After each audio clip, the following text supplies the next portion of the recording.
Hey folks, this is JR with DIY Prepper. Welcome to the channel. Over the past few years, we've seen a lot of changes. The world has become more volatile and divided, things are a lot more expensive, and we seem to be going from one crisis to another. Fun times. With all that going on, people are desperate to make their lives less stressful, and many times they use technology to do this. Technology is present in nearly every aspect of modern life. We use it at work to stay in touch and make certain tasks easier, and when we're at home, we use it for entertainment. The fact that you're watching this video proves how often we use things like cell phones and computers, although I don't know if I would call myself entertaining necessarily. But in our attempt to make life more convenient, we've also surrendered control of different areas of our lives to machines and the companies that produce them. Artificial intelligence, or AI, has become a huge part of our lives, and how far it's expanded within a very short time should concern all of us. And to make things worse, many times we don't even realize that it's present. Even something like the YouTube algorithm that suggested this video to you is a form of artificial intelligence. When you get on here, it keeps track of every video that you watch and serves up videos in your recommendations that are similar. Then on top of that, it also looks at the viewing history of people who watch similar things as you, and it'll suggest those as well. But one thing I've noticed, especially over the past year or so, has been the rise of AI-powered search engines and AI influencers, including YouTube channels. If you haven't noticed yet, if you go to Google and type in a question, many times you'll get what's called an AI overview. To get this result, the AI searches through numerous web pages, gathers information it deems relevant, and uses that as a search result. It's convenient and it's fast, but it does raise some significant concerns. First, when using an artificial intelligence for this purpose, there's a higher chance that the information you see could be incorrect. While there has been a push to improve the accuracy of these chatbots, they're not perfect yet. Now, of course, if you read an article written by an actual person, there could be inaccuracies as well because people are stupid, but if you do proper research and you get information from multiple sources, you stand a pretty good chance of navigating through the junk and getting to the truth. However, the temptation when someone uses a feature like AI Overview is to just go with that. Looking at what's at the top of the page in a nice pretty block separated from the rest of the content is a whole lot easier than scrolling down the page trying to find what you're looking for, especially when there's ads all up and down the page junking things up. Then many people, maybe not y'all, will just assume since the information was provided by a large company that surely it's been vetted and it's accurate. Then there's also the concern that information presented by an artificial intelligence search tool or chatbot could be biased. The coding on those are done by people who have their own unique life experiences and opinions on certain things. Even though folks may claim that they're being totally impartial, there's really not a whole lot of oversight making sure that's really the case. And these concerns are also true for other things that use generative AI, including AI influencers. These have become prominent on every social media platform, including YouTube, and they're present in every niche. I've seen several preparedness-related AI channels pop up over the past several months, and I'm sure that there will be more on the way. Some of these, especially on places like Instagram, are very convincing and they're hard to tell apart from real people. But most of what I've seen from the Prepper AI channels has been voiceover videos with a ton of stock footage. Just as a general rule, if a video starts like this, "Greetings, fellow preppers," there's a really good chance that it's been made by artificial intelligence. A lot of those videos also have weird blurs on different parts of their footage. I think it's their way of trying to get around copyright infringement by using footage they're technically not allowed to use. Now, channels like mine and others like City Prepping, we do use a lot of B-roll in our videos just to make them more interesting and illustrate the points that we're trying to make. But you'll almost always see us on camera for at least a part of the video, And a good chunk of our footage is things that we've shot ourselves, especially when we're doing things like reviewing products or demonstrating a particular skill. Another thing that you may notice when watching AI produced videos is that they may mispronounce certain words or just say things kind of weird and robotic. For example, if a video tells you to stockpile AA batteries, it'll say something like, and be sure to have plenty of AA batteries for your flashlights, radios, and other electronics. Now, I'm not going to be tacky and start listing all the channels I think are AI because, first of all, I may be wrong and they might be just kind of weird people. Then there may be actual real preppers behind some of those channels and they're using digital voices and stock footage to conceal their identity.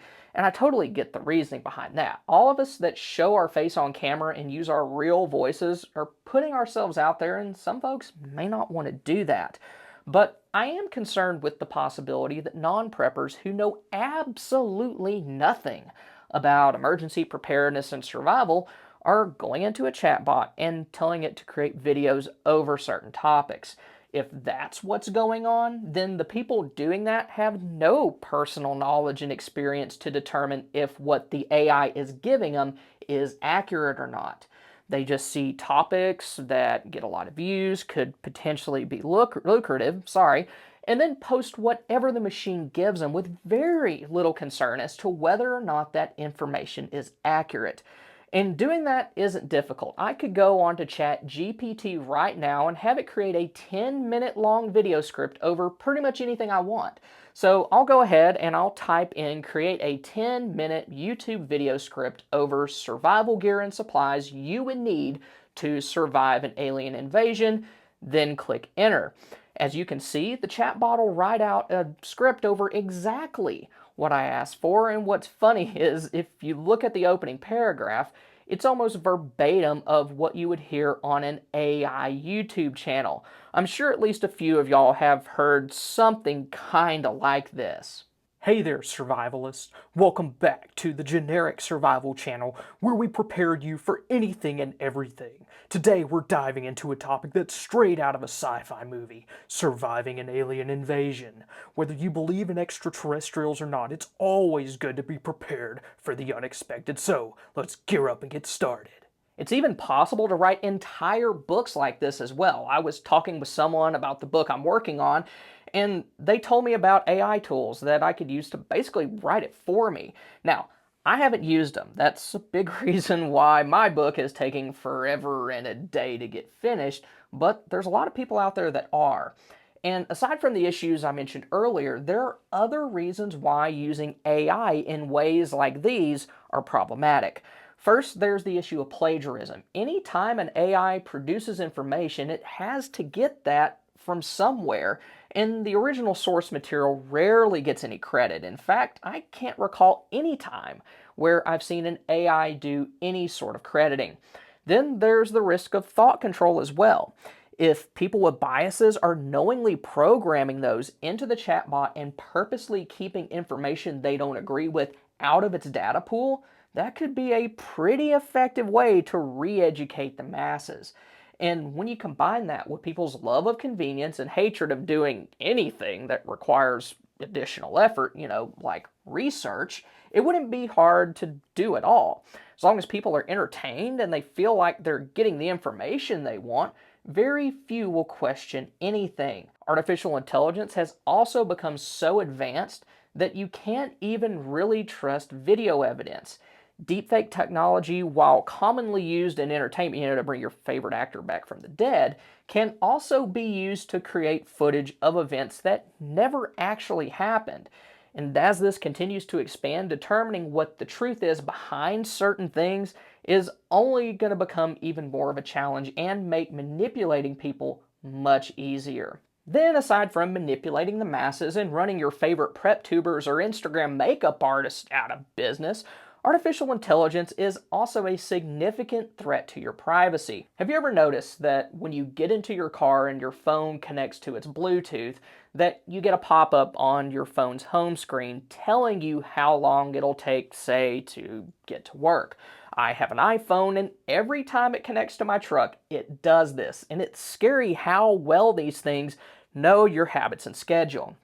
It'll tell me how long it takes to get to my son's daycare, how long it will take to get to my parents' house on a Saturday afternoon, and then also how long it'll take me to get home after church. And a lot of people will just say something like, well, don't connect your phone to your vehicle's Bluetooth. But the issue with that is that your phone is constantly tracking your location, whether you're connecting it to a vehicle or not. The suggested directions and ETAs you're getting on your home screen are just a symptom. They're not the problem itself. Then I'm sure we've all had weird instances where we casually mention something like maybe a trip to the Florida Panhandle, and then the next time we use our phones or our computers, all of a sudden there's a ton of Verbo ads for vacation rentals in Destin and Panama City Beach. Companies claim that they're not listening to you, but considering how many of us have experienced situations just like that, I have a really hard time believing them. And even if it is what they're claiming, where our devices can tell which other devices we've been around and then feed us things based on those other people's search and browsing history, that's still pretty stinking scary. And yes, it's totally proven and out in the open that they can do this, since that's exactly how contact tracing worked a couple years ago during the age of Rona. If you got too close to somebody who reported that they're sick, you would get a notification on your phone saying that you've been exposed. And the kinds of technology that can do mess like this is expanding rapidly. I'm pretty sure all of us are aware that our phones and computers can do it, but what about other smart devices, especially those that have microphones? They can include security cameras and even televisions or other seemingly innocuous electronics that may have voice recognition features or could be given vocal commands. Then there's always the chance that governments can get a hold of it. And when you combine the fact that it's now possible to create a digital dossier on virtually everyone with the push for things like social credit scores, then there's a big possibility that people's rights and lives could be affected. We've already seen how banks have stopped doing business with certain, say, churches or other nonprofits because of what they believe or the kind of work that they do. And since that particular cat is already out of the bag, stuff like that'll probably only become more common. Then, of course, data breaches happen daily, and the more information that's out there about us, the more damage it could do if it ends up in the wrong hands. Then, even though I don't think we're to this point yet, there is the possibility that artificial intelligence could get out of hand to the point where it becomes a physical and existential threat to mankind. And that's just a fancy SAT word way of saying that our computers could go all Skynet on us, like in the Terminator movies, and wipe us out. And it wouldn't even have to necessarily be intentional. All it would take is an AI system without proper safeguards deciding that there was a threat and launching some sort of attack on what it thought was threatening. Even though it may not be a full-on nuclear strike like what we see in movies, it could still create a chain reaction that may result in a larger world-changing conflict. But on the other hand, if we were to abandon that technology, you can be certain that our enemies would not, and that they would do everything they could to use it to gain an advantage over us. And unfortunately, artificial intelligence is growing in both sophistication and prominence much faster than anyone ever expected, even many tech leaders. It's become such a concern that Elon Musk and Steve Wozniak wrote an open letter last year in 2023 calling for a 6-month pause on training advanced artificial intelligence systems. A big reason they did this is to prevent the loss of control of our civilization. And it's been able to grow at that pace using our current computer technology. However, if it were to combine with quantum computing, it could become an unstoppable freight train. Even though quantum computing is still in development, those computers can process data over 100 million times faster than our current supercomputers. On the good side, it could potentially lead to breakthroughs in medicine, aerospace, and other fields, but it could also supercharge AI systems to the point where we'd have absolutely no chance of keeping up. And even though artificial intelligence presents a lot of problems, it won't be going anywhere unless, something stupid happens that sends us back to the Stone Age. So sadly, we're just going to have to deal with it and be as safe as possible with our information. While we still have it, use cash on any sensitive purchases you need to make. And if you really want a private conversation, just be aware of what could be listening in. Then, of course, do everything that you can to make you and your family as self-sufficient as possible. If you want to see 10 types of preps everyone should stockpile, then click here. Or if you want to see the 4 levels of food storage, then click here.